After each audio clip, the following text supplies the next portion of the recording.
Morning, welcome to Cardano Q&A. So, exciting week, Bitcoin halving happening today, tomorrow, depending on where you are in the world. And we've got Token 2049 event happening over in Dubai. One of our regulars is over there at the moment, so I don't think he'll be joining us today. But also we've got updates on the AUKVAX validator opportunity that we're running through Fluid Pool.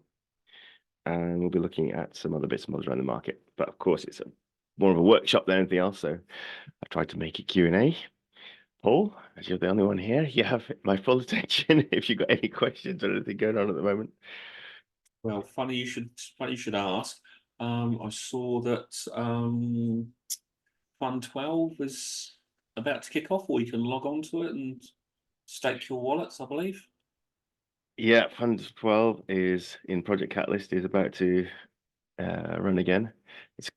They've shaken up a few things again, as well as they always do. This time around, we've had a break in the town halls between.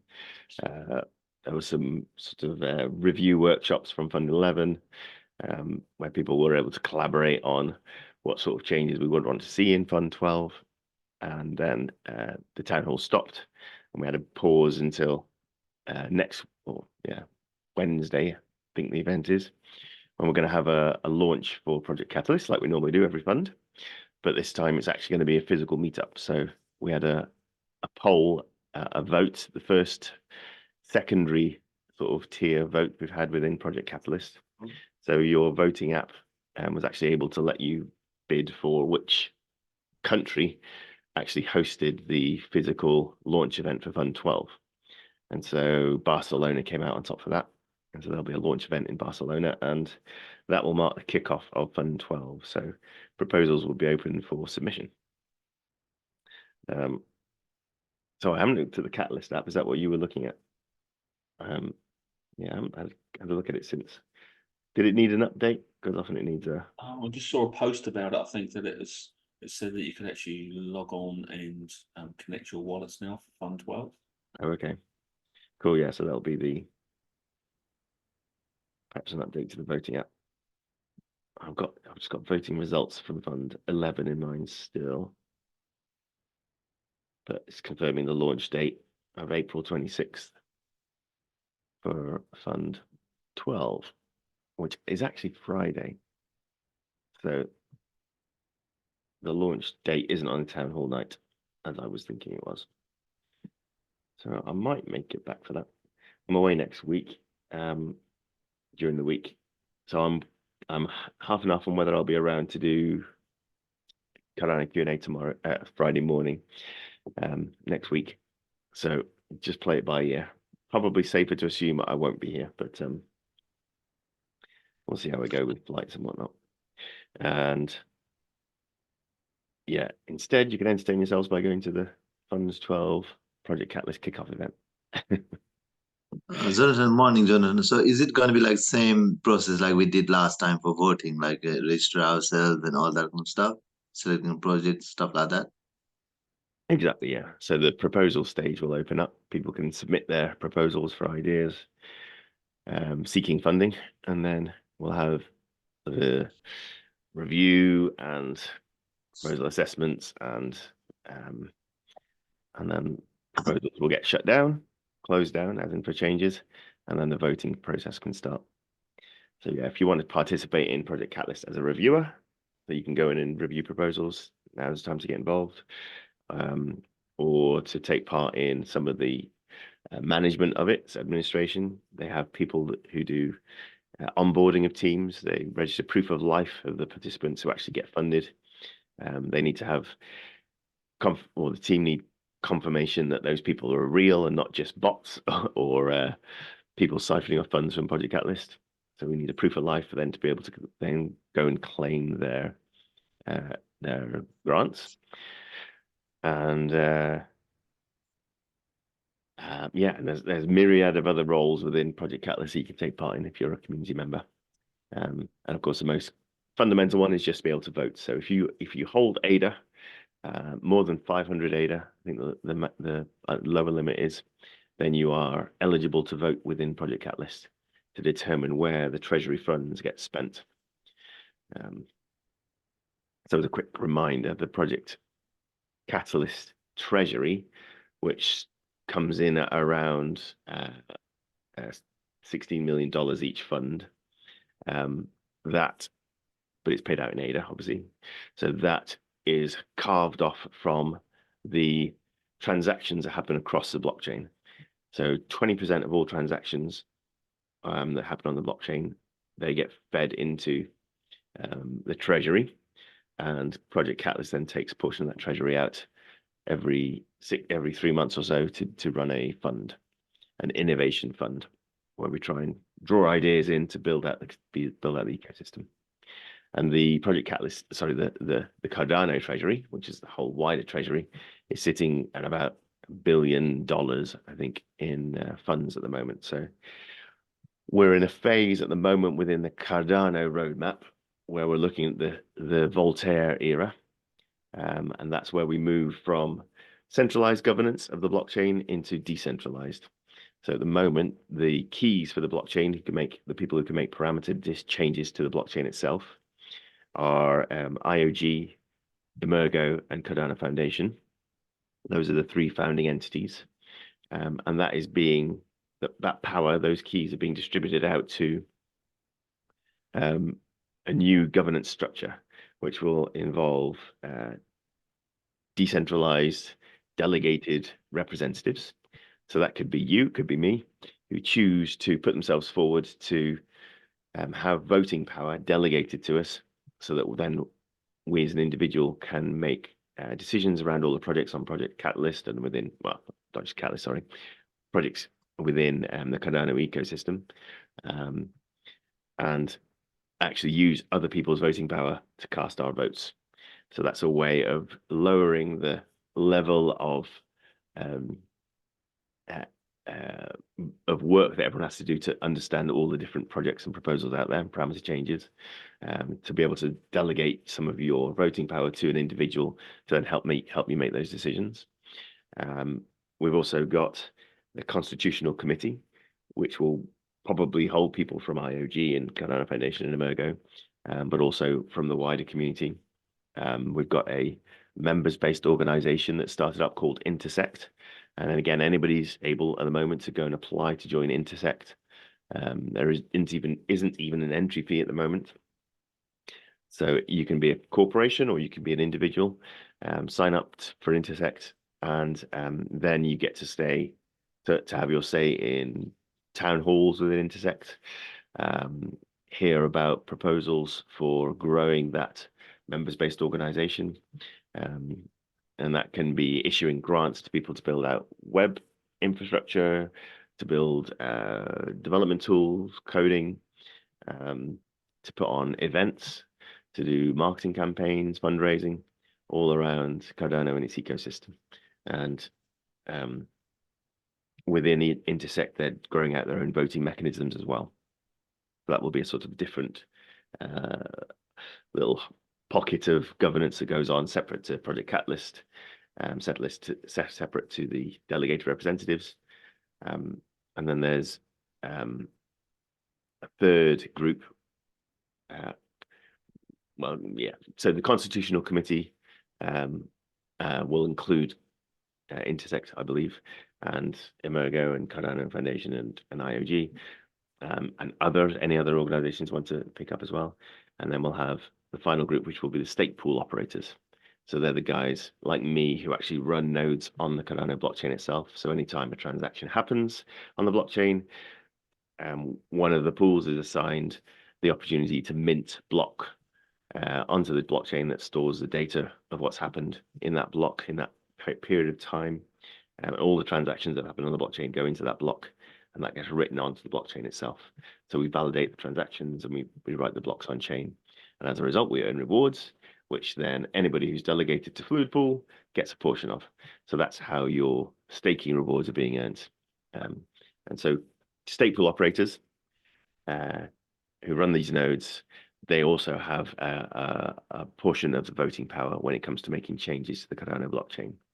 So when it comes to, say, changing the minimum fee that gets extracted from voting reward, from staking rewards, and given to stake pool operators. That parameter, we changed recently. We dropped it from 340 ADA as a minimum down to 170 ADA as a minimum. And we had a little vote within our Discord server, Fluid Pool's Discord server, as to whether we lowered our minimum fee, and we agreed that we'd drop it from 340 to 170. So it's now a bit cheaper to stake with Fluid Pool than it was before, because some of the rewards don't go straight into infrastructure; they actually get paid out as rewards to everybody who delegates. And I'm operator, but I'm also a delegator to stake pool, so I benefited from those rewards just in a diminished amount compared to what the infrastructure reward would be. But there we go. That's the whole picture on. So stake pool operators have a significant say. The Constitutional Committee have a significant say, and delegated representatives have a significant say, as well as then anybody who holds ADA can actually participate in votes too. So it's a very broad, decentralized infrastructure that's spread out across every nation, all different geographical jurisdictions. And so really it will be a truly global decision when it comes to making any of these changes from now on. And that $1 billion treasury is sitting there waiting to be spent is locked up until we've got Voltaire in place. We've actually had the governance structure, the voting structure rolled out for how we can actually include all these different bodies in making decisions collectively. So that's what we're waiting for, and that's when the money will really start to flow into growing out the ecosystem with a bit more pace.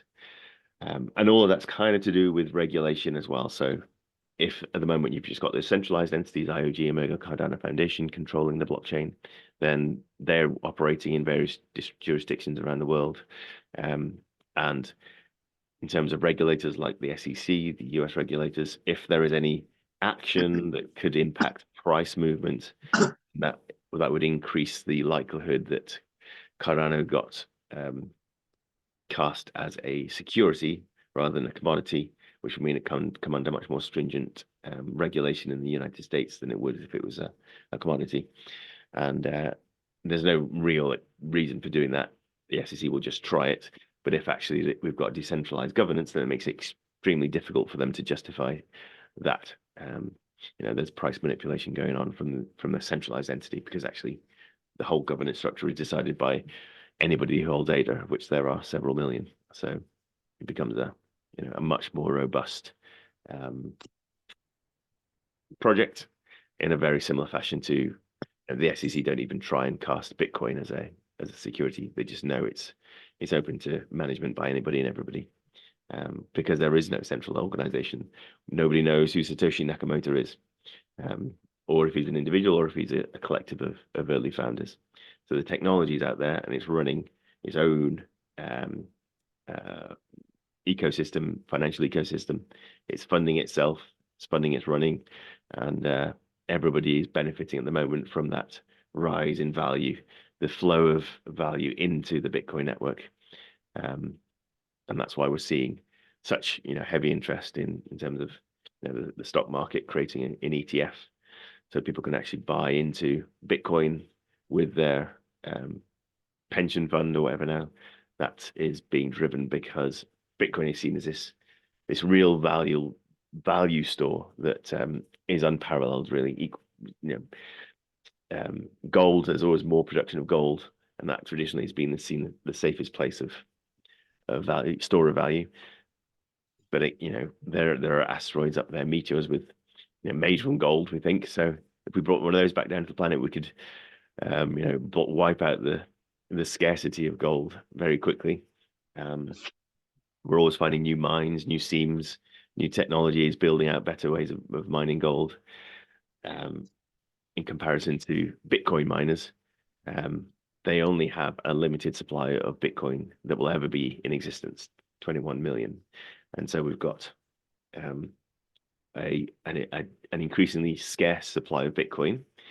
And so maybe to explain, the Bitcoin halving is when the production rate of Bitcoin and the blocks that Bitcoin comes in on the blockchain that is cut in half every 4 years. So the release of those 21 million is getting slower and slower over time. And of course, when there's fewer being produced, that means there is less available for people to buy, which means they're more scarce. And so the price goes up, because anything that's scarce has a price appreciation. And that's how Bitcoin is staying healthy. And Cardano's got a very similar model as well. We've got a maximum cap of Cardano that I've produced, and at the moment it's being dripped out at a rate, and we're earning, the most significant portion of that is going to staking rewards. I don't know if that's quite true actually, but yeah, a significant portion of it is going to staking rewards. So Project Catalyst and the era of Voltaire really are quite strongly tied as well. So Project Catalyst was an experiment, a micro experiment in how to manage decentralized decision making. And the era of Voltaire now is going to do the same sort of decentralized decision making, but to do with the actual parameters that control the blockchain, rather than just what $60 million of the treasury gets spent on. So there we go. Bit of a long ramble from a simple question, but that's what I like to do.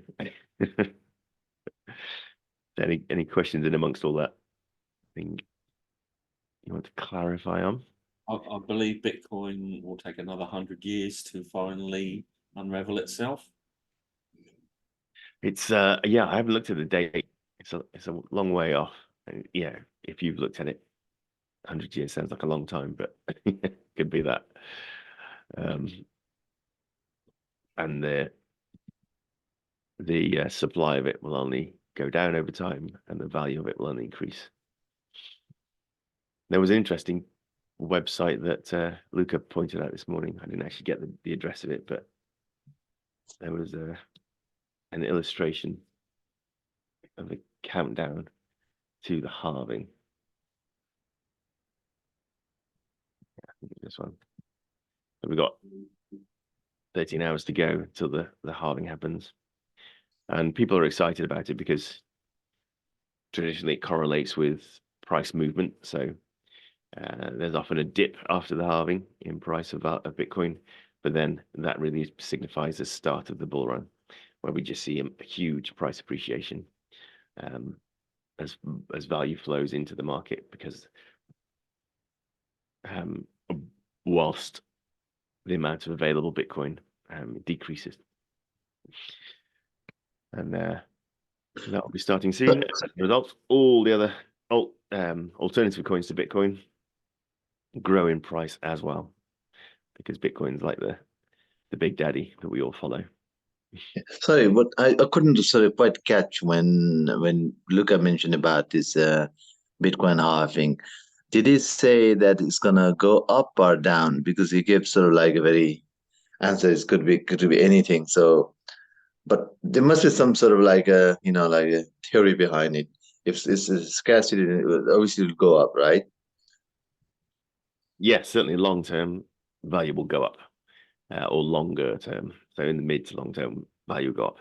What happens in the immediate short term is unknown, because within markets there's always a buy the rumor and sell the news. So people who are speculating on the market think, oh, there's rumors, there's sniffings of something going on in around the markets, whether it's stocks and shares, a company is talking about a new CEO, or illness or sickness or something within the management of that organization. People speculate on the price going down because they'll have it in a period of instability, and so they'll hear that rumor, they may buy the stock expectingly, and then when the actual news gets announced that the CEO is changing over, then there'll be a price change, and if they've shorted the stock, then they'll exit their position and take their profits. And if you're expecting the price to go up, then you'll sell your stock and make profit. And that can happen around the Bitcoin halving as well. People are expecting the price to go up, and so there'll be some people who have taken the other approach and said, well, if they think the price is going to go up, let's buy some now that the rumors are out that that's what's going to happen, and then when it does happen, we'll sell. and that will drive the price down. So there could be a dip just before or just at the halving, after the halving. But Just then after halving, it's just after halving there'll be some sort of dip. Is that what you're saying? that's a guess. That's a guess. We don't know, but yeah, that could happen. That's likely to happen. It has happened in the past, because people like to buy the rumor and sell the news. So the news is when the actual event happens itself, but there's rumors of what will happen beforehand. Yeah, So, but it did go up like literally a few hours ago, right? Bitcoin, everything slightly went up. yeah, but it's been doing that every day for the past month. So it's gone down, it's gone up, similar portion. So we're sitting well within this sort of band.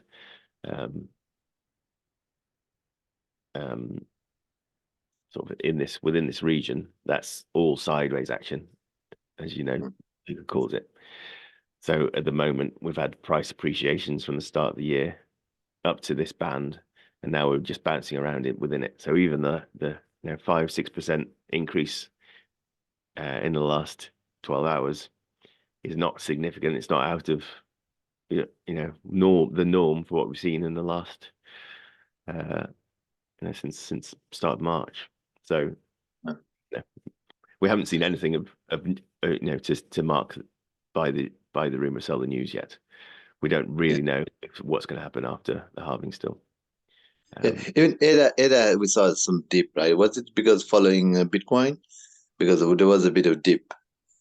Yeah, ADA does the same thing as every other coin out there and follows Bitcoin. So we've had a drop down in the same period. Quite a big drop down. But so start of the year, where are we? Almost 0.46 or something like that. Was quite 24. So yeah, we're down to 3.3. 0.32 was the lowest.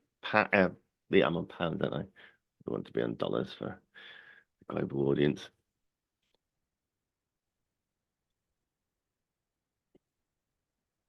So yeah, we've dipped a long way off our all-time high now, which was very recently.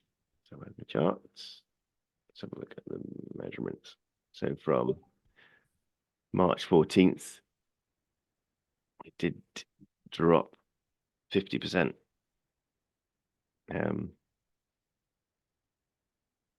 So we're up from that bottom, which was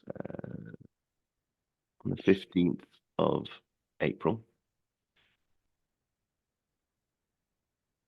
We're up again 13%. So, Bitcoin moved 6% today, and we're up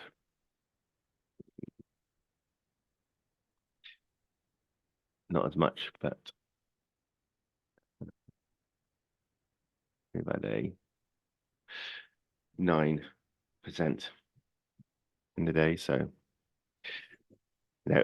Cardano will always move more than Bitcoin for the short-term future. But then ultimately, we'll see a bigger price appreciation in this bull cycle, I believe, than we would with Bitcoin.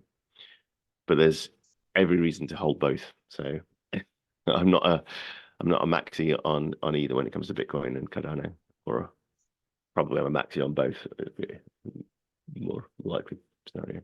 But yeah, so we could see a slight dip of Bitcoin as a halving rolled over, but then in the next week, month, I think we'll see a very, very significant price appreciation. And that's kind of what I'm expecting. So that's how I've positioned myself.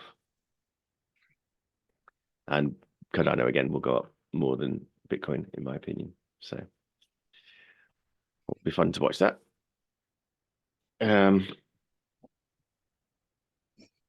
Cool. So any other questions in and around that?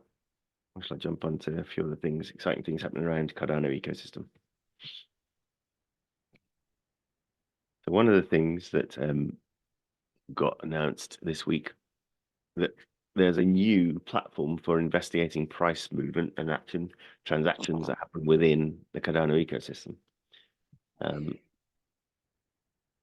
So there's a new tool called Cardex Scan, which is looking into all the transactions that are happening on the Cardano blockchain. But instead of just looking where we've seen so far, like TapTools looks at the transactions as they hit the chain, this one, Cardex Scan, is actually looking at the transactions before they hit the blockchain. So these transactions are being put into the mempool, the memory pool of the blockchain. And that memory pool is distributed around all the different stake pools. And then one of them is chosen to write the transactions that are in the mempool into the block, and that gets written onto the blockchain. So actually you can see all the transactions that people are putting in. So when you sign a transaction with your wallet, it goes into the mempool, and anybody who's got access to the mempool can actually read what's happening within it. And now someone's made a user interface to show that to the whole public. So as you create your transaction, so you were buying some USDM on MinSwap, then you could actually come here and see it appear in the mempool before it's actually been validated and written onto the blockchain. And now this was being used, or this is the same on most blockchains. And so it is often used by particularly shark like traders to look at trades that are happening and then either taking counter trades or trades in line with big transactions as they come through the mempool. Because obviously, if you see a transaction before it's hit the blockchain, then, and if it's a particularly big one, then that can impact the price of a token on the chain itself.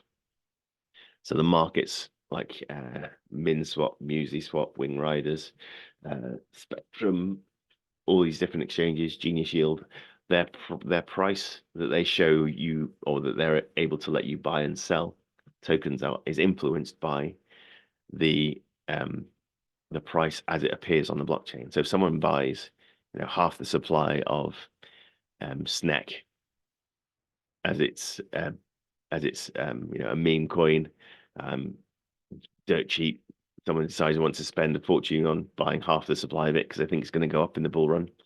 That will be a huge, significant purchase, which will drive the price of SNEC up, because it means someone's been willing to buy up half the supply of it, which means that there's only half the rest of the supply available for other people to buy. So its price goes up because it becomes more scarce. And so that would indicate that SNEC, if you can see that transaction before it hits the blockchain, before it actually gets recorded, then you could actually take a similar position, buy SNEC, and you'd be getting it at the same price as the person who was making that huge purchase. Whereas straight after that transaction goes on chain, you can only buy it at the more scarce price because half the supply has been eaten up. And so the price is going to rise. So you can say, okay, cool, someone's going to buy a load, I'm going to buy a load as well. And you'll benefit from that price before it hits the blockchain. So assuming the transactions go through, because there's no guarantees that all these transactions will make it through onto the blockchain. I mean, in the case of Cardano, it's very likely because we've got deterministic transaction forming. Your transaction could get written into the mempool of a stake pool that fails to mint its block, in which case the transactions will get moved off into another. Will need to be submitted on another block, so that block could never reach the blockchain and might not go through. But it's a way for particularly sharky traders to look to watch and see it, whether there are big trades going on, whether they want to join that party or not. So now this has been made available to anybody and everybody who's particularly interested in doing, some watching for activity on chain. And it's fascinating to see these transactions flow in from all these different dexes and applications out there. And I think it's filtering just for purchases that are happening through decentralized exchanges. So peer-to-peer transfers, wallet-to-wallet transfers aren't being shown in these mempool transactions, and they are still happening. But these are the ones that will impact price because they're happening on the exchanges themselves. There's one up, two up from where you are. That's got, is that Trillion? That can't be Trillion, surely. Yeah, it looks like it. 463 trillion EMOD tokens. When you look at the price of the EMOD token itself, it's no. How many knots is that? 3, 6, 9, 12, maybe 15 zeros. So there's a massive supply of EMOD, obviously. Probably some meme token, and someone's put a small amount of ADA in to buy up 460 trillion of them. So, so you have to look at the token itself that's being purchased and what the maximum supply of it is. Also, how much is being spent on it to actually get a feel for how it's going to impact the price. But certainly, the information is there for you to do some analysis on. Yeah, I've never heard of it. Noughts, though, he'd be a happy bunny. If it does go up in price, yeah. Right, anybody can create a token. We can create a token now if you wanted to. But it doesn't mean it's ever going to be valuable. So we do something valuable with it. So yeah, that token looks like it's just launched yesterday, and its prices had some movements. EMOD went from can't even use this chart. That's not telling me the pricing, the percentage increase. For some reason, did I do wrong? Sure, that's that one. Did I do it right?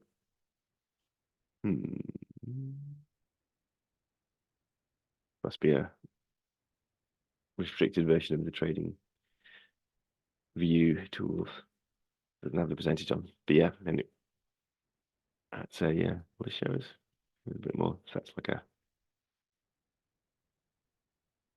150%, 160% move. So yeah,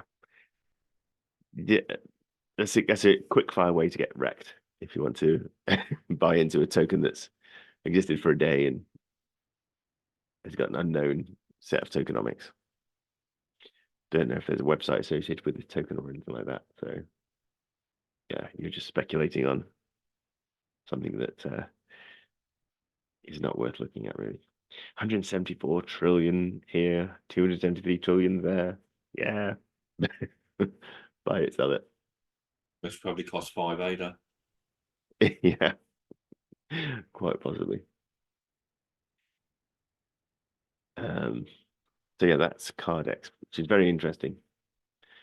And again, just showing the sort of power of the Cardano blockchain, what's capable to be built on it, what can be analyzed from where, and how it's all the information is public. And it's just down to your level of education as to what you take advantage of and how you trade. But I thought that was very interesting, worth a look. One other thing that's worth having a quick look at is USDM, which is a stable coin on platform, the latest stablecoin on Cardano, and this one is a fiat-backed stablecoin, so built by the Mehen team, and they're backing USDM with the US dollar in the bank account. So every dollar on chain is a dollar in the bank, and as Fluid Pool, we're actually eligible to be part of the investor groups that are able to buy or mint USDM already. So it will go out to retail shortly, I imagine. So that means everybody can mint Mehen, but at the moment it's just restricted to companies. So Fluid Pool is able to mint tokens. So if you did want to get in on that, we need to gather 10,000 US dollars between us to actually then mint our USDM. And we were looking at some opportunities previous weeks and how we could perhaps earn from that by putting it into a stable coin yield farming on MinSwap and earning 30-40%. I don't know whether the rates are the same anymore, but that's a potential. If you wanted to collaborate on something like that, we could look at it.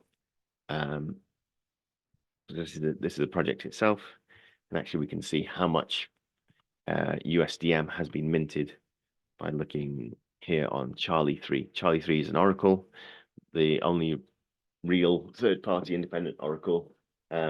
It's operating at scale and adopted at scale on the Cardano blockchain at the moment.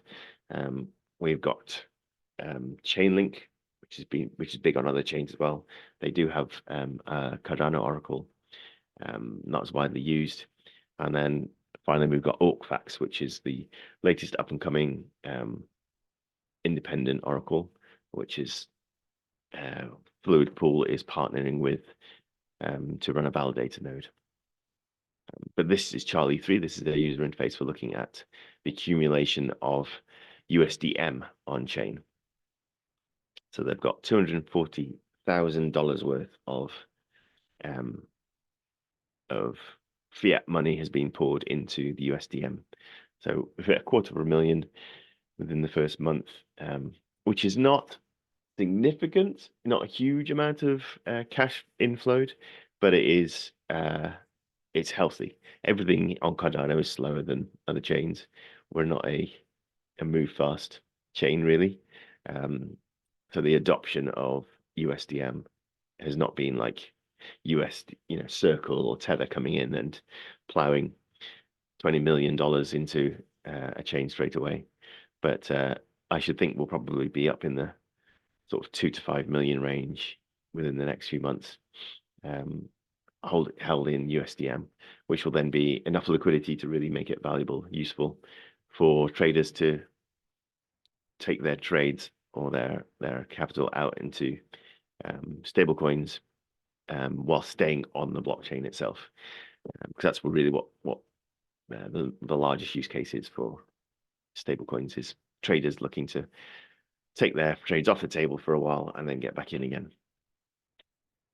So yeah, that's the adoption rate of USDM, which is nice to keep an eye on. Do interrupt me if you get any questions at all. No, it's the first time I've seen that that site, so that's interesting. Thank you. Yeah, so they do have feeds on lots of different tokens on here as well. So you can jump in and have a browse. I think you need to log in with a Google account or a GitHub account. They don't actually have an email account login. I'm not sure you can do it just with your wallet. You might be able to do that as well. I haven't tried that. So yeah, then you can come in and have a look at the market cap data that's being fed through to several different exchanges. This is seeing the data at source basically, and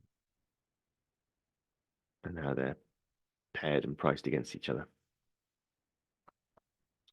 The Orcfax has got similar sorts of tools, which are worth a quick look as well. So we've got the Orcfax Explorer.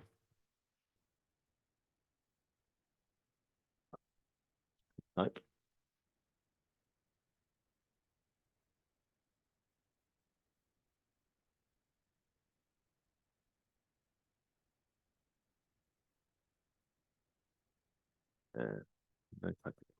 Explorer.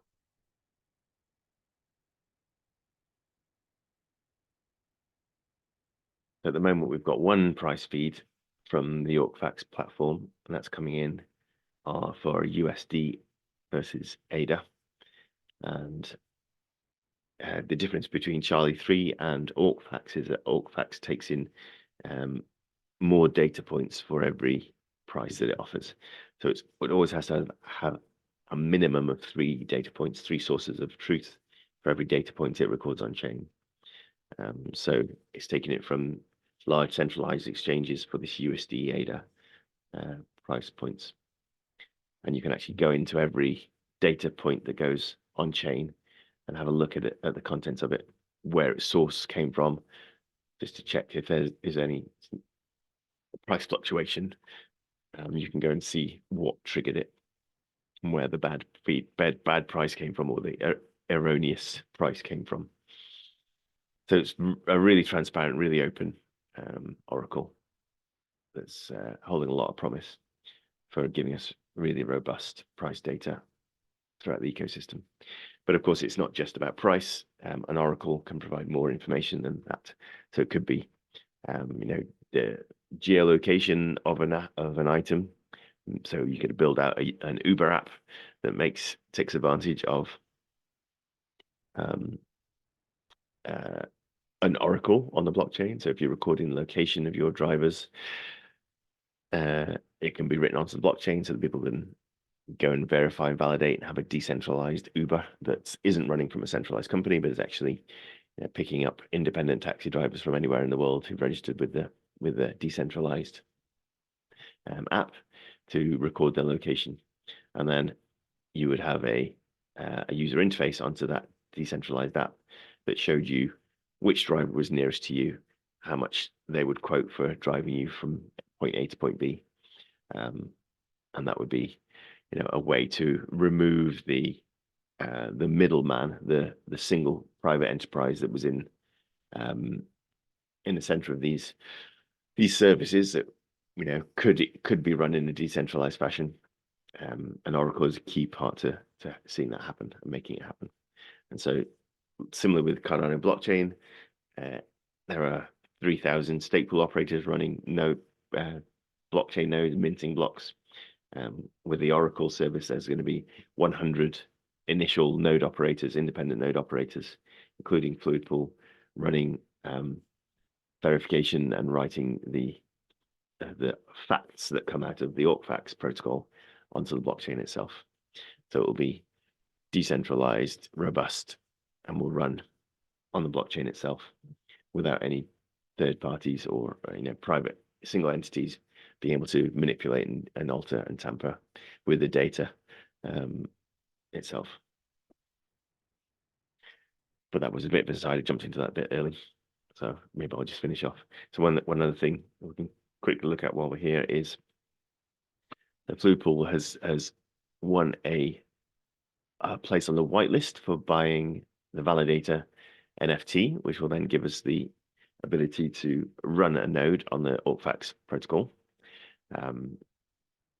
You can see here, let me just find it, the Fluid Pool AucFacts token.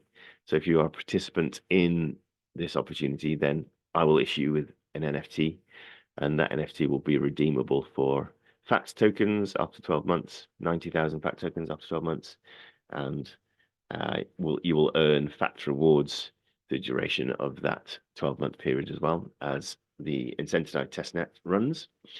And there is also the Oracle wallet, the Oracle license itself, which came from AucFacts. Just gonna have a quick look for it, which shows that Fluid Pool are a holder of that token.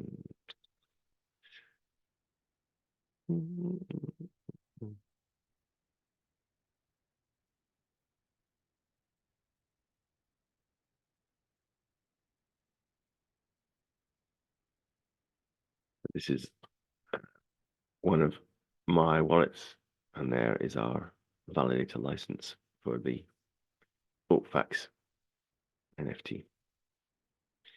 So everything is on course for playing out correctly, and we're now licensed operator, and we'll be hearing in the next week or so on what the next steps are for actually starting up our nodes and getting the decentralization of the AucFacts protocol out to all the operators. So setting up the machines, installing the software, registering them with the protocol, and actually taking on minting rights from the protocol itself. So that's an exciting progression with that project.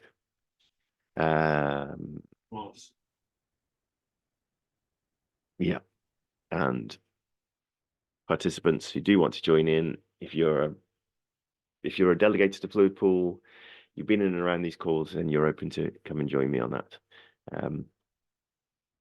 And there is a store for actually going in and purchasing the NFT if you want to partake in it. There are only 10 available in total, so it's a limited number that have access to this opportunity. And you do need to be within the Orcfax group, the private channel on our Discord server to get access to it. But anybody that does want to participate can. So this is one place to do it, and this will let you actually purchase using a DApp connector.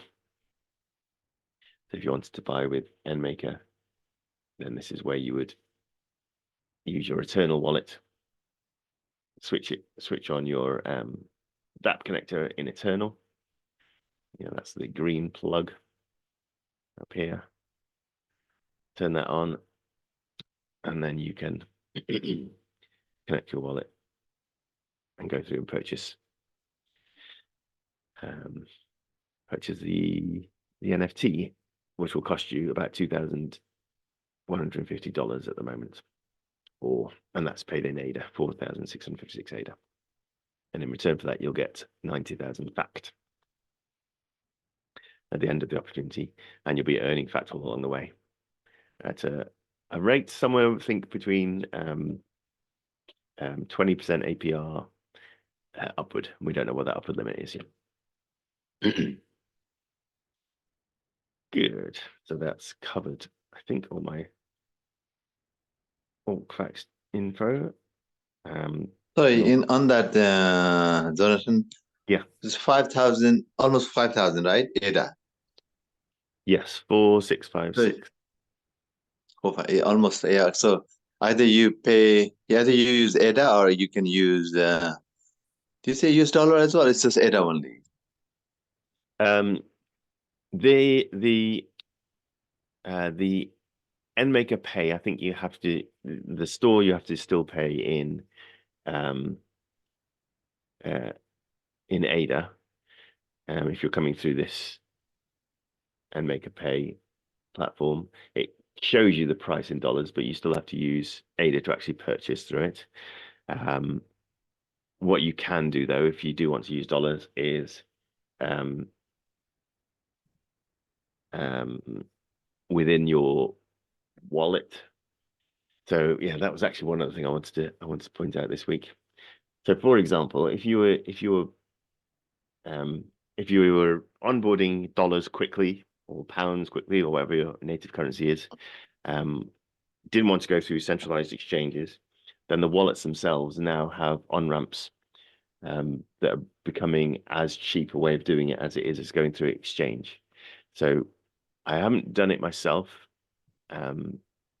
but as an example, in Eternal Wallet,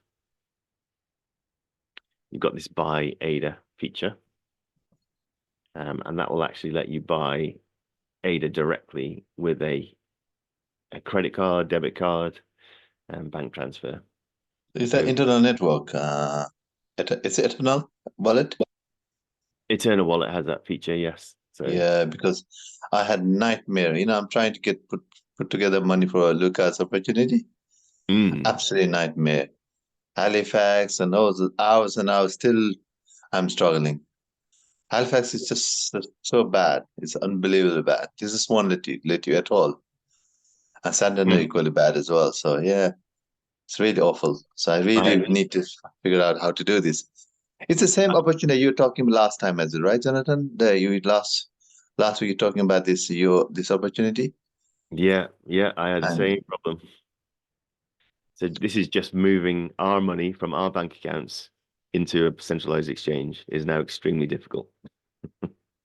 So I'm with HSBC, and I ended up on the phone talking to their team, and they wanted me to go through 15 minutes of education around the risks of cryptocurrencies before they'd let me send my transaction through.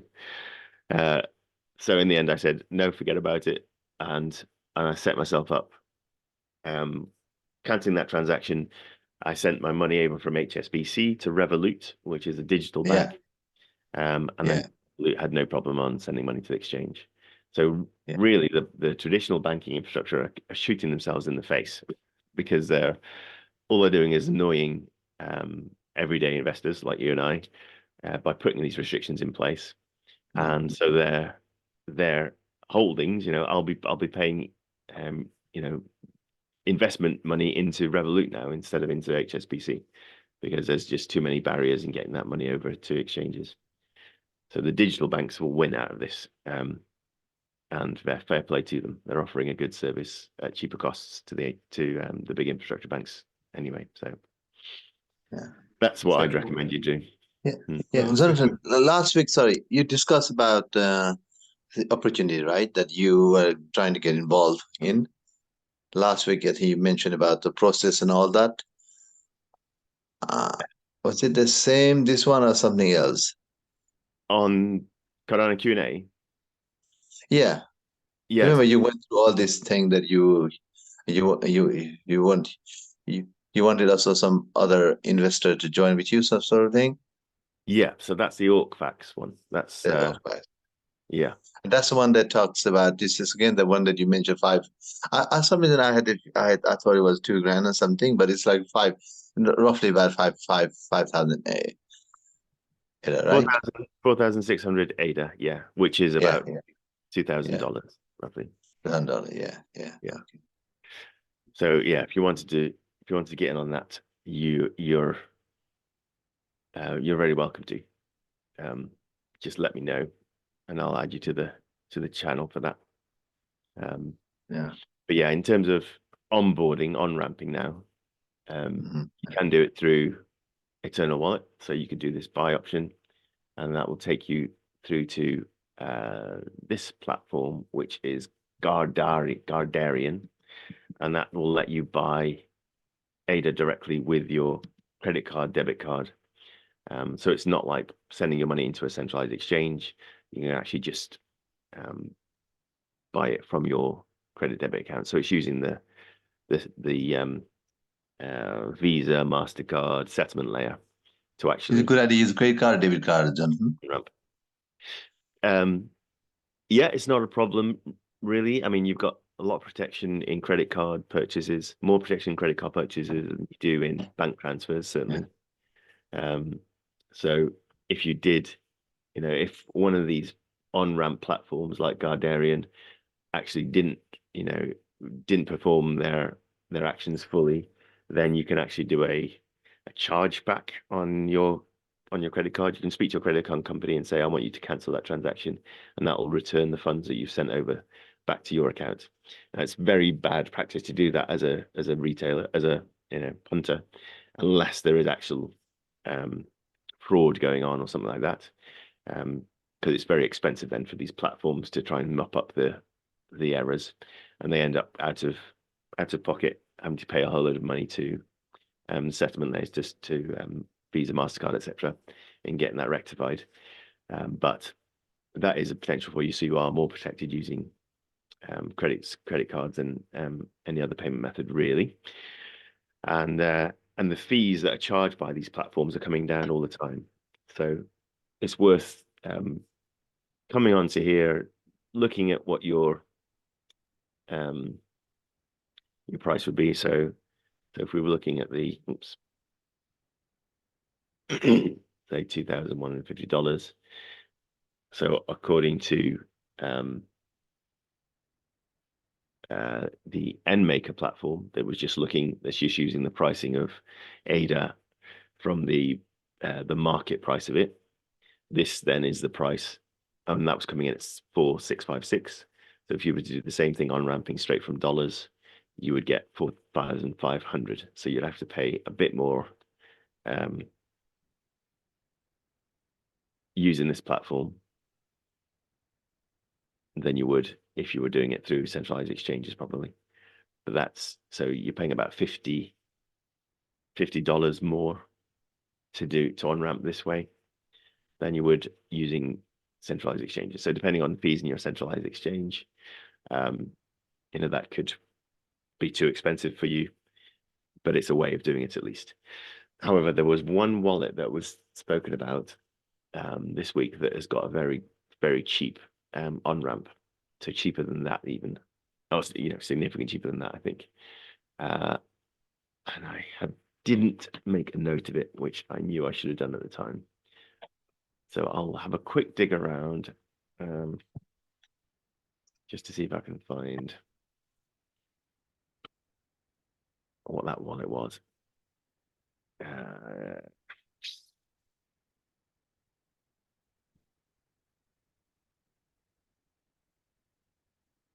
was like Explore or something, or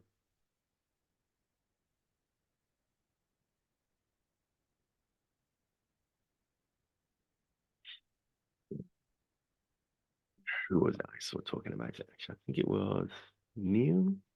Is it Neil?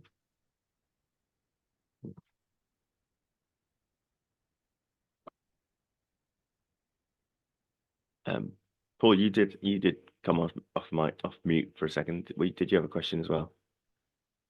I was just going to say, what did you actually learn from the Halifax? Was there information actually correct about crypto? That's Utan. Yeah, sorry. Sorry. Mhm. No, I mean, in fact, they didn't really educate me, but they just told me about, how, like, be careful about crypto, all that kind of stuff, And eventually they asked me to go to the branch and talk to them. So I couldn't even transfer money at all. Wow, crazy. So getting access to your funds is not really in your control. That's what that says to me. When you give your money to the bank holds your money, considers it to be theirs. And they can pick and choose as to when they give it back to you, which is not the case, not the situation I want to continue putting my money into.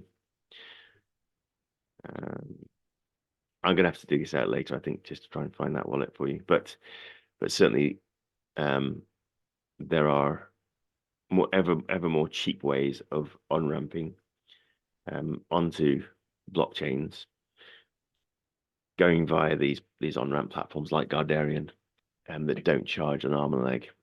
Was it Explore wallet? Cardano Explore. I don't think it was.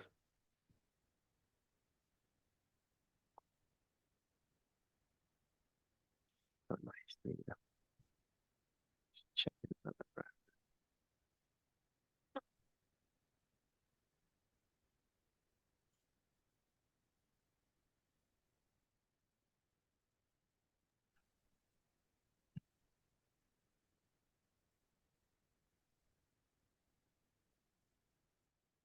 No, I'll dig it out and post it in the Discord so that you can have a record of it if you do want to have a look.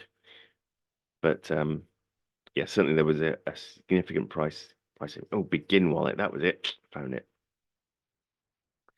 So this wallet apparently is has got the cheapest on ramp to Cardano at the moment.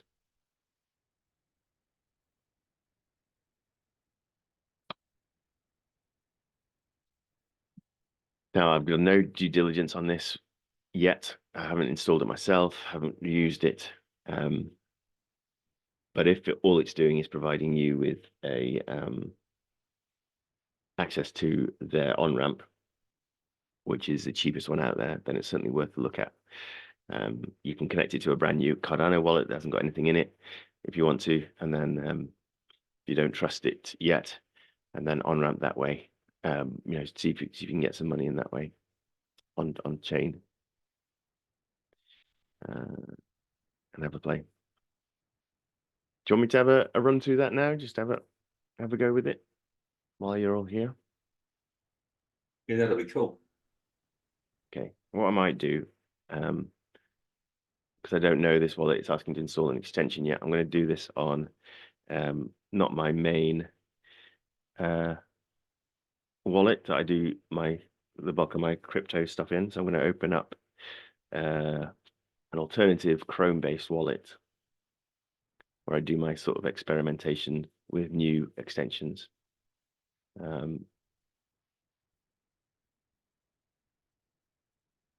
So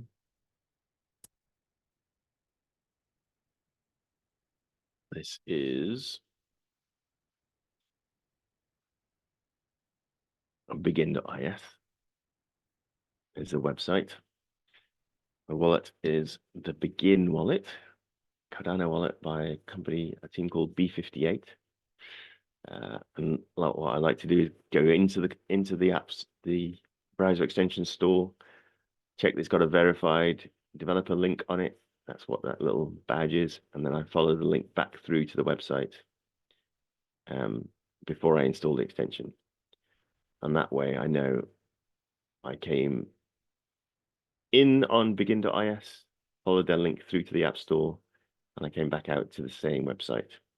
So I've done a full loop, and that gives me some confidence that Google Chrome knows who the begin.is team are, begin.is know who the Google Chrome are, and they have got a verified listing on here. Then I will add that browser extension to Chrome. Dropped it up here, and I might just pin that to the top so we can have a look at it, easy access to it. It's actually opened up in a sidebar, which I quite like.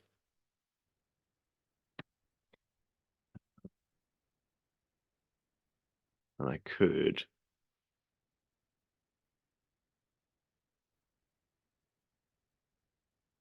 try restore wallet. Import wallet.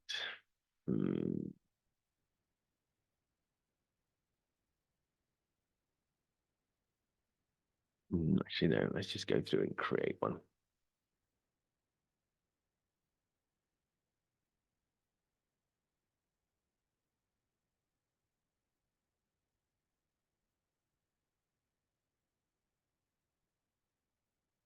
Use my password safe Bitwarden to create a really good random password spending passphrase for it.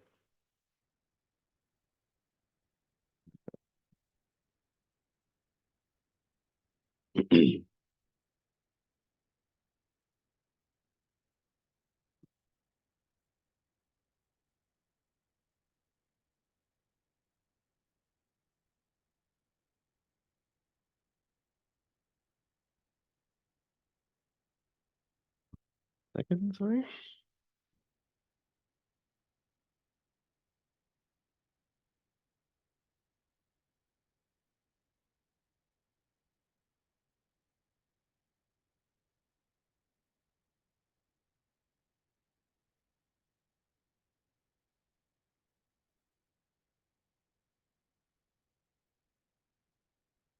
And this is now going to show me my my passphrase. So I'm going to take this off the screen share, if you don't mind.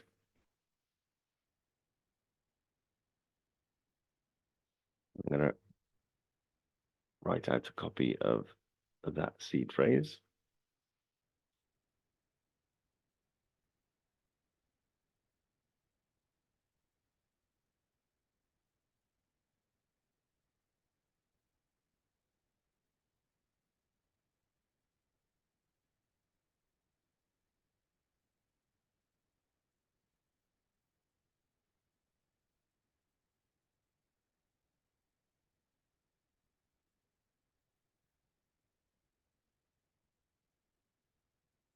And then it's just asking me to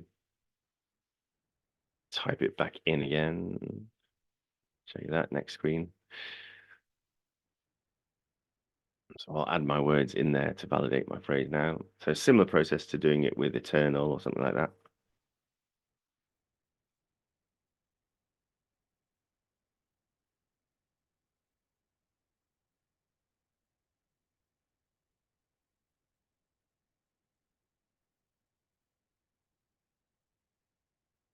And actually, that does look like they were the actual words I've just shown you. So this will have to be a test wallet, not put anything real in it.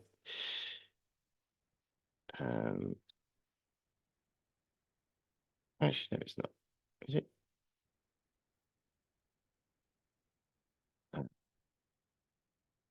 Slightly different.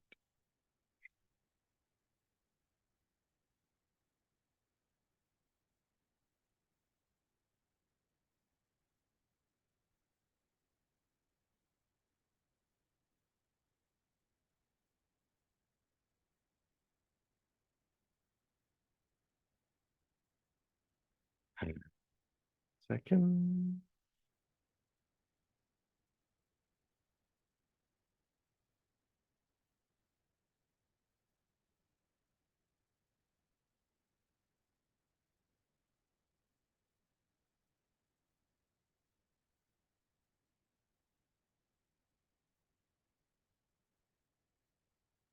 That's now created that wallet.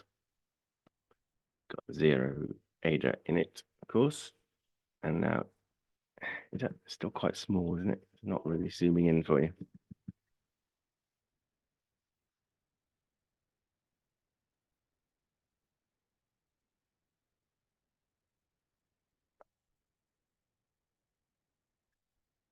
I pop it out.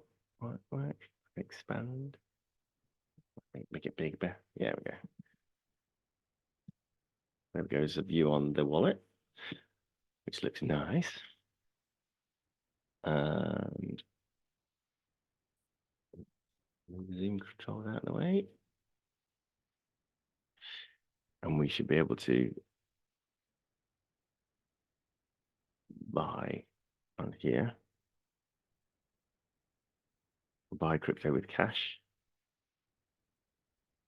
Choosing your jurisdiction.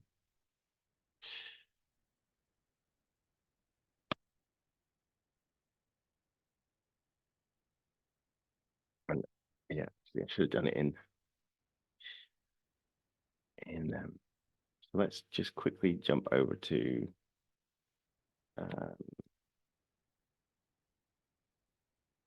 app tools and get our exchange. Just use Muesli Swap and get price on ADA in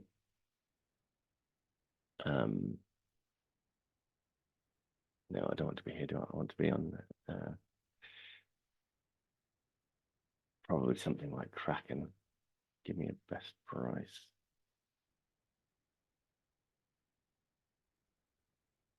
Most realistic price where you could buy ADA on the open markets.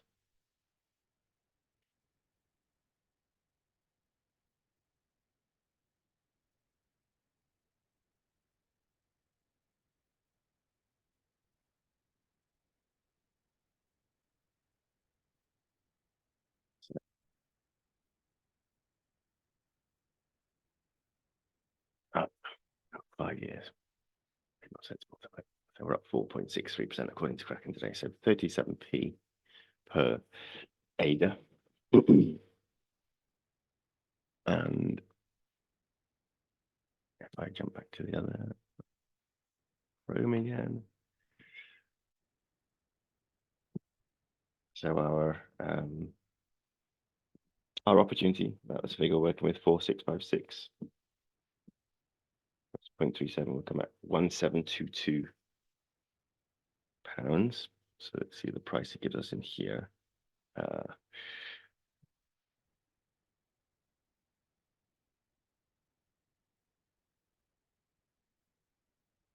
Well, that's not very. What have I done wrong?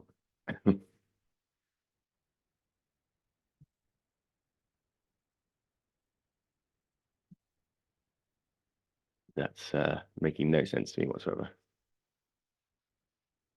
£1,722. Isn't that right, haven't I? Unless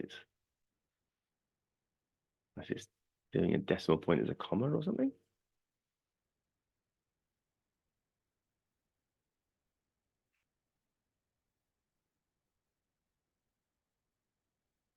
Just can't cope with that amount. What am I doing? Oh, there we go. So a little buggy user interface, it looks like. So that will give us 4,541, which is a bit less than was that similar to what Eternal's Guardian was doing? Probably about the same, isn't it, actually? Try switching it to pound.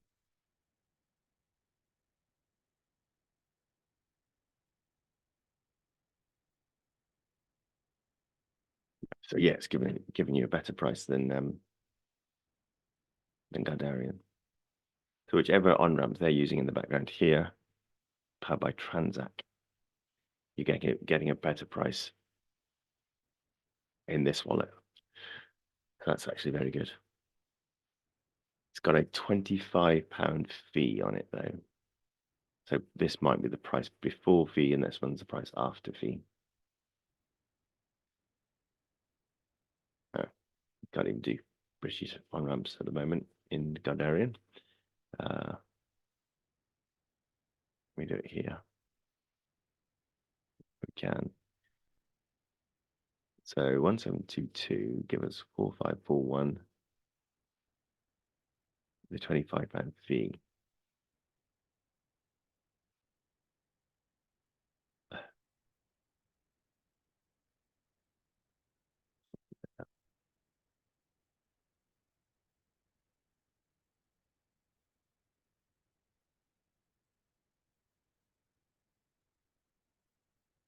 Some validation on emails and things.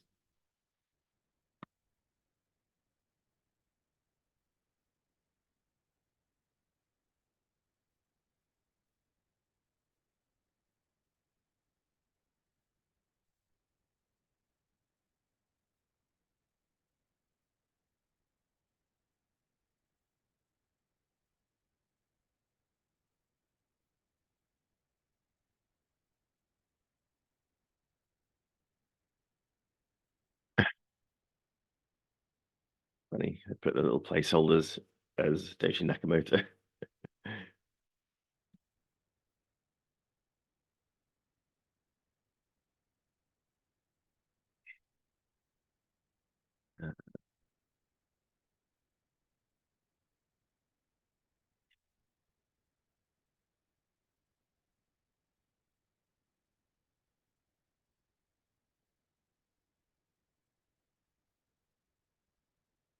My business address in.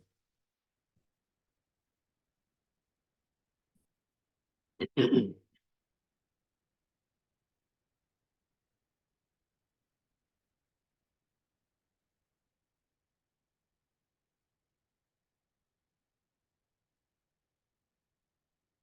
don't know. Oh, yeah.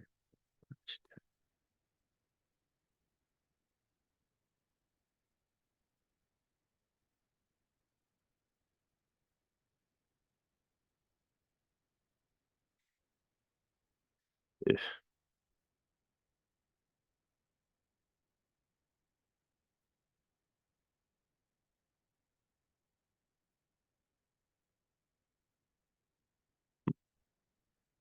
Don't have the UK.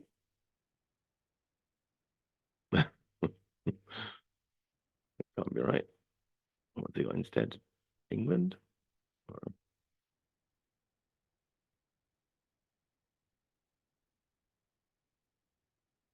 Great Britain, perhaps?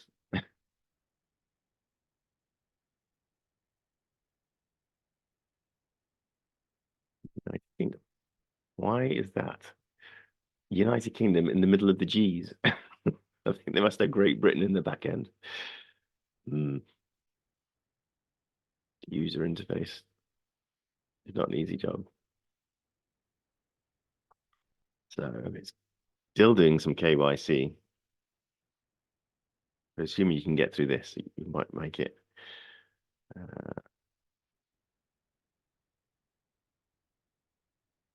That.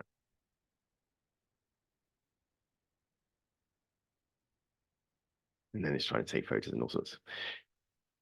Anyway, you get the idea. It looks like it's quoting the market price with a £25 fee. So you're probably paying £25 more, or maybe £20 more than you would through a centralized exchange still.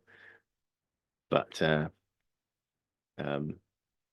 yeah, for the sake of the headaches of getting fiat onboarded at the moment through banks, that might be a way forward. You guys have a thing called Easy Crypto.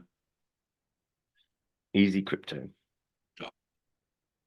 And you used that one, have you? Yeah, it's a onboarding one that we use. Okay, cool. But I'm not available for Utan and me, so it looks like.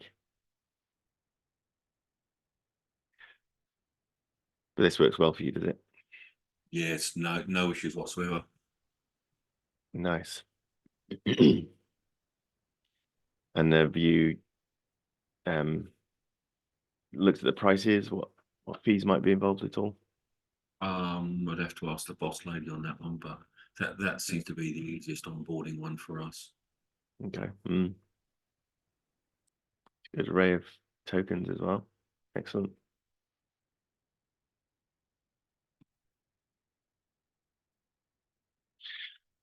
Yeah, well, that's good. Thanks for that. Good to know about, and certainly very useful for anybody in Brazil, New Zealand, Australia. Can't remember the other one. Was it Algeria or somewhere? Some jurisdictions.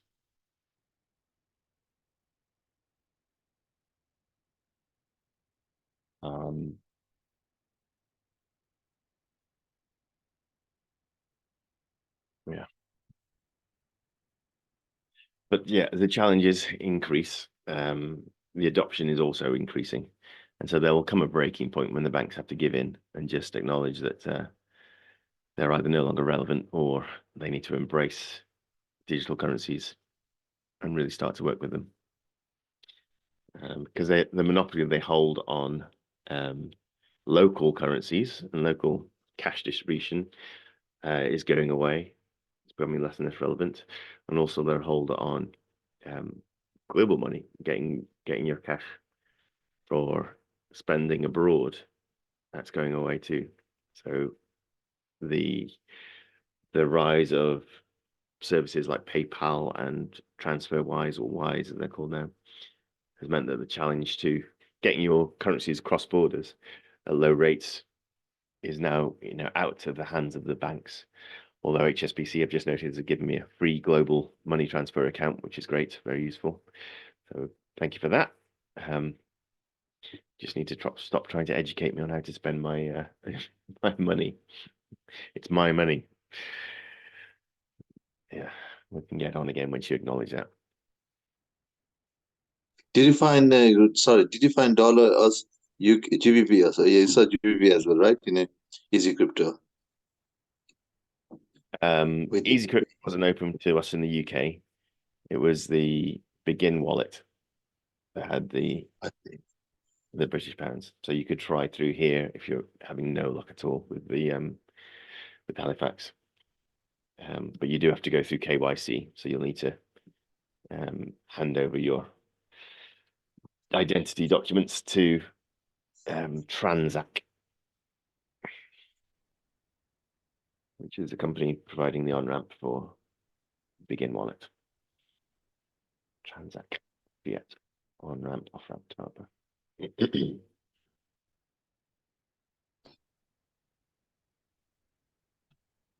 They look like a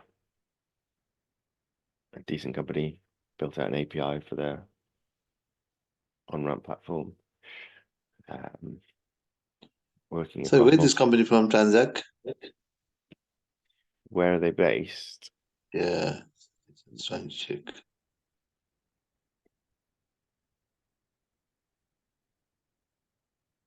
Good reviews from the big wallets. That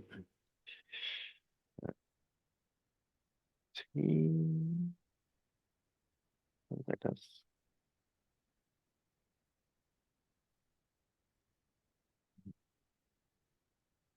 Being a country still.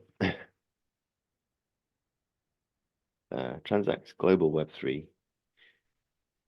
Registered entities in USA, UK, Canada, Australia, Poland, India, and Hong Kong. So very global.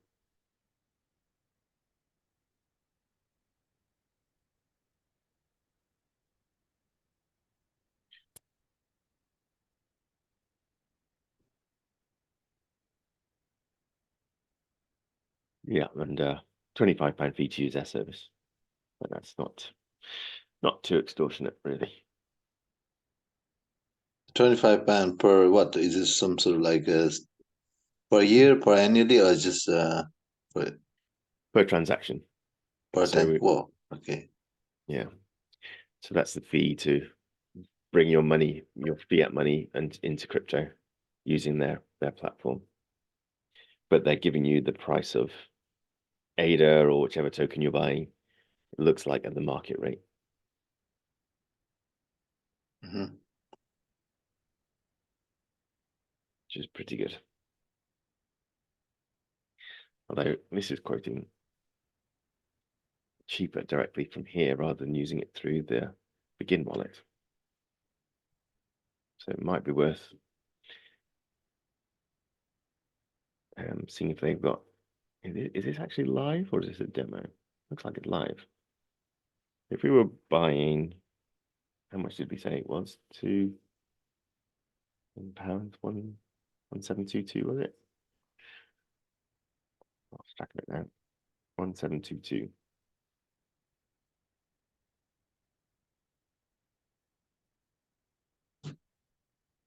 Using, you can do a bank transfer, it looks like. Faster payments would be a £17 fee. Okay, so this is to buy Ethereum. Let me try.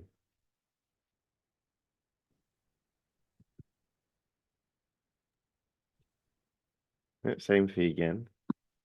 4497, which is less.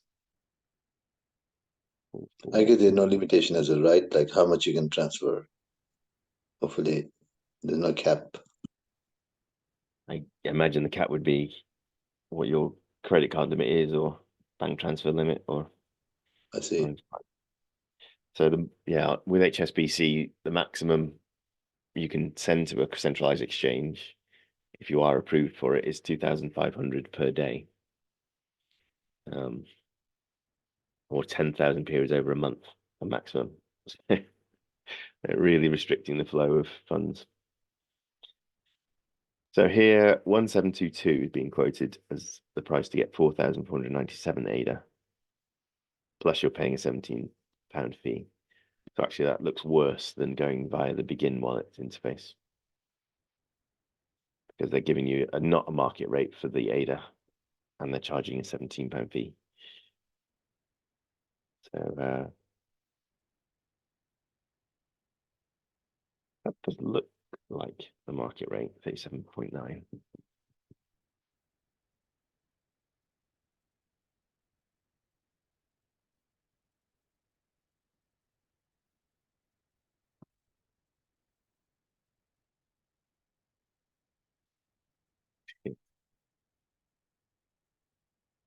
It's about there.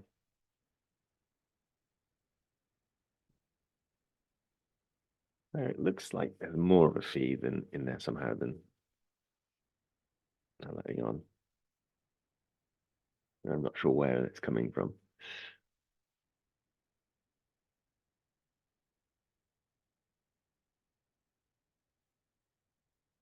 And the fee changes based on payment method. So £61 to do that directly via Transact.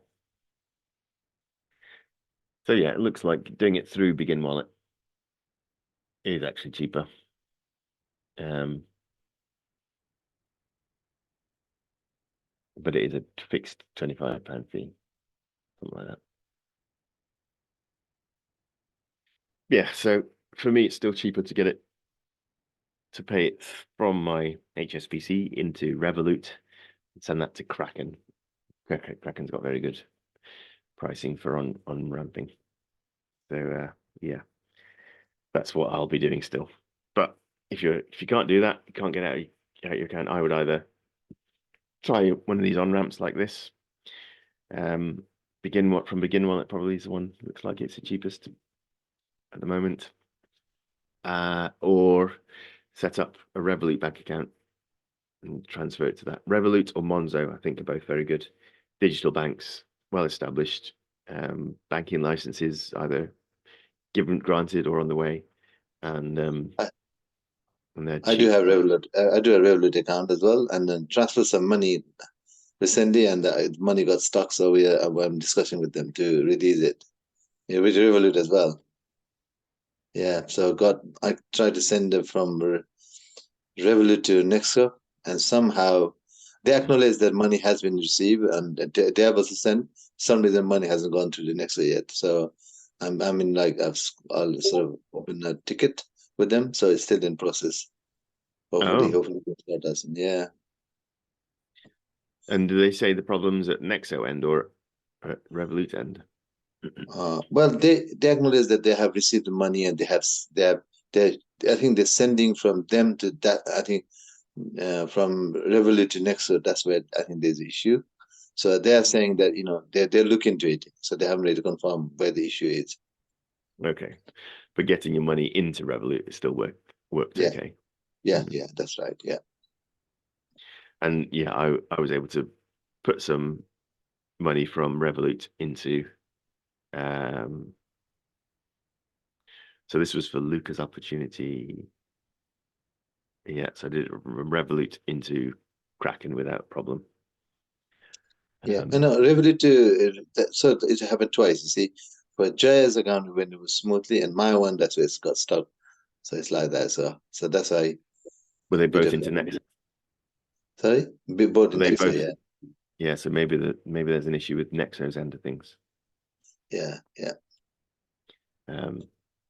Yeah, but Kraken was okay. Interesting.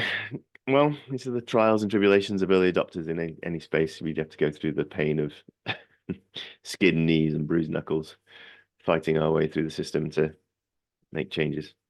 But we're getting there. Okay, so the last thing I wanted to have a look at, perhaps in this last few minutes, is there is a new project launching on Coinector that I did mention briefly. It's called Nuvola. And let me drop this down back to my original browser. So Nuvola are a decentralized physical infrastructure network aggregator. So they will be working on providing multiple deep-in projects,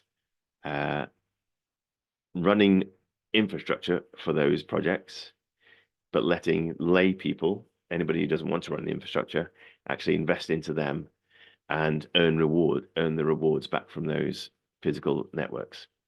So like we've got Iagon, which has already built out a decentralized storage layer on Cardano. So Iagon are equivalent to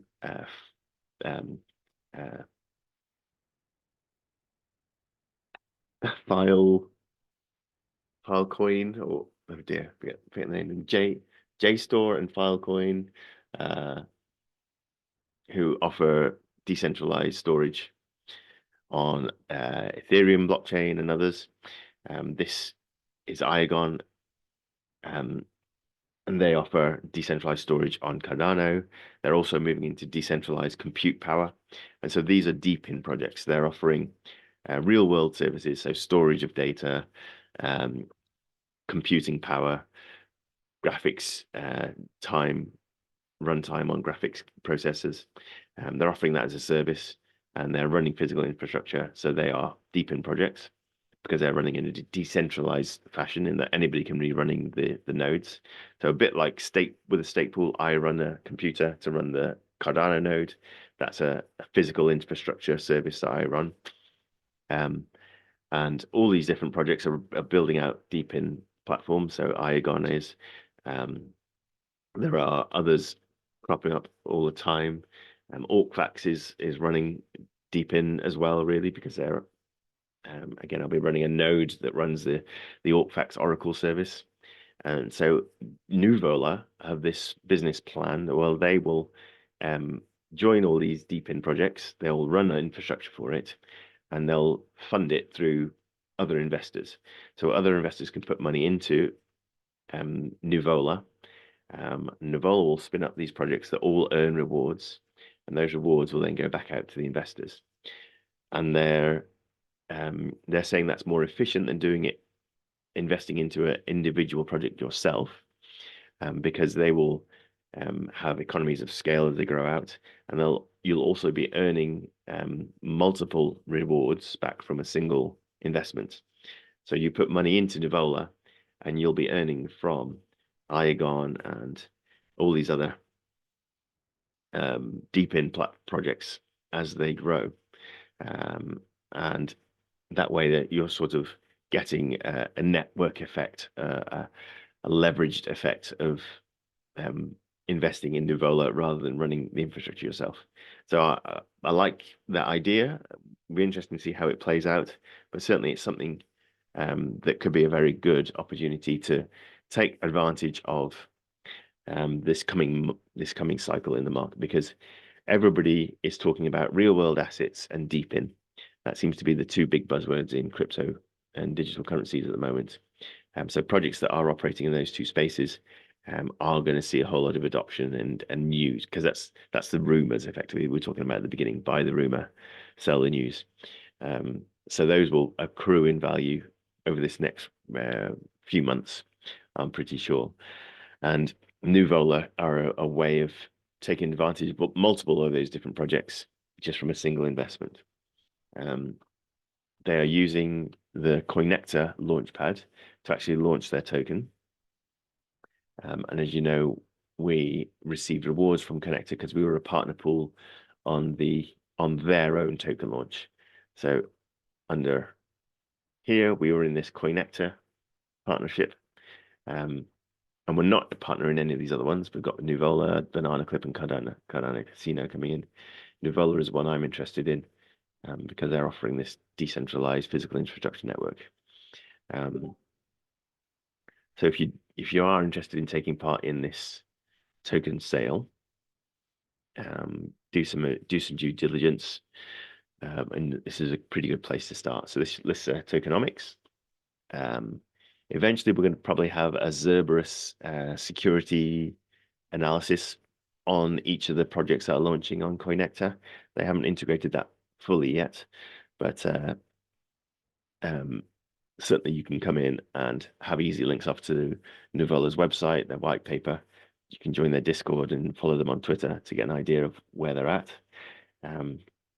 The sale has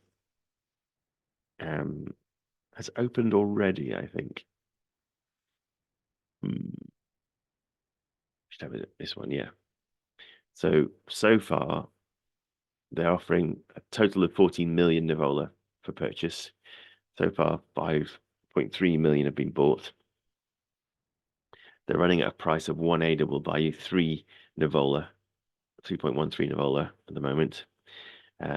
So overall, we've had 1.7 million ADA deposited into this offer, this opportunity already. So they are gaining a lot of attention. The community seems to be liking it. So if you wanted to get in, you won't be alone in it. But that doesn't, of course, mean that the community knows what they're talking about. So you do need to keep doing due diligence around the wider project as well. There have been a couple of great interviews with the team, with the guys behind it, who are fully doxed, which is one of the important things to look at in the project. So they're happy to show their faces. Get too far down. Not far down enough.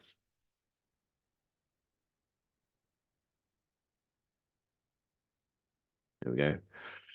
So Raul is the one who's on several interviews that are, excuse me, that have been carried out by our most famous YouTubers. So if you wanted to see interviews with Raul, to hear what he has to say about his plans for the project, you can see him on Cardano with Paul, also on Learn Cardano with Peter, and also Farid. I can't remember what his YouTube channel is called, but they've all got interviews with Raul. So that's worth having a listen to. I'll drop all these links through into the chat, and you can get an idea for where they want to take the opportunity of the business, what they foresee as projects they'll be investing into, and what the returns could be like for you as an investor. and what their token is going to be worth. What utility it will have within their organization as well. So I haven't done much reading into it yet, but I've seen enough certainly to start having a look and seeing whether I want to get in on that token sale before it ends. And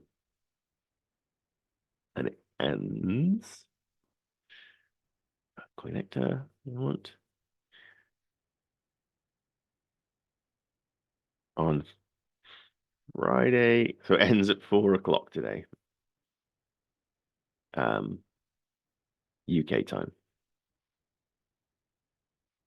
So we've got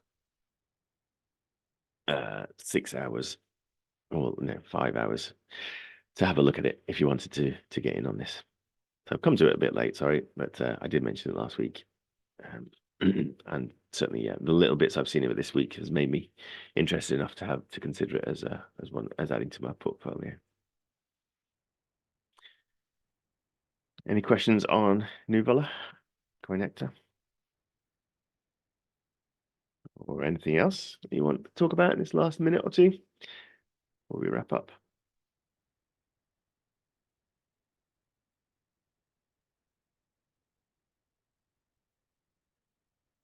Because if not,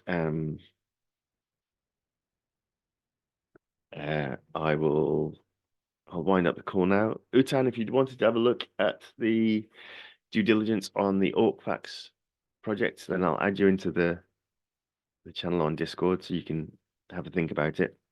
If it's just an on-ramping issue that's giving you some grief, then let's have a conversation.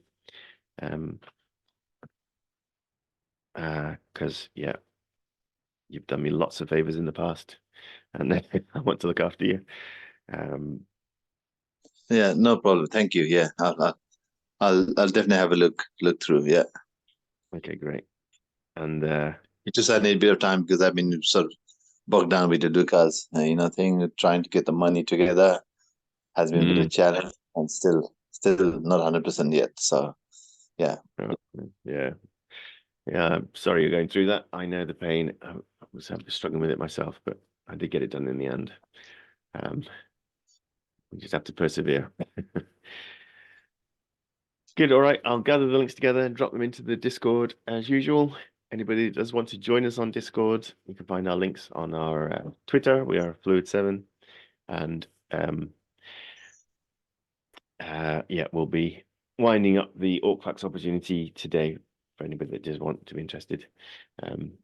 You've got until 6 p.m. I think this evening, UK time. Actually, that should be 7 p.m. I think UTC. Or I haven't got that right way around. Yeah. Anyway, one of the things. Yeah. One thing is I'm away. I'm not in London as well. I'm with my friends here in Exeter. Okay. Yeah. So struggling So to get I'm with my usual workflow. Yeah. Yeah. Well, no The worries. video. Yeah, give me a shout whenever. You can see a video. Yeah. Oh, yeah, fine. beautiful view. Really beautiful view of Exeter. Oh, my Zoom And we seems can- to I can't see it. Sorry? My Zoom seems to have frozen. I can't see it. I've lost the video. Yeah. Participant might get me there. Can see? No, my screen is frozen. Maybe not. Maybe not. Zoom Okay, never mind. died on me. Paul, is it beautiful? Just to verify. Yeah, it looks like Dartmoor to me. Really? Nice. Yeah, my mum and dad live in Devon. They live down there, so we're down regularly. It's beautiful. Yeah. Beautiful. Good. All right. Well, All right. thanks for joining.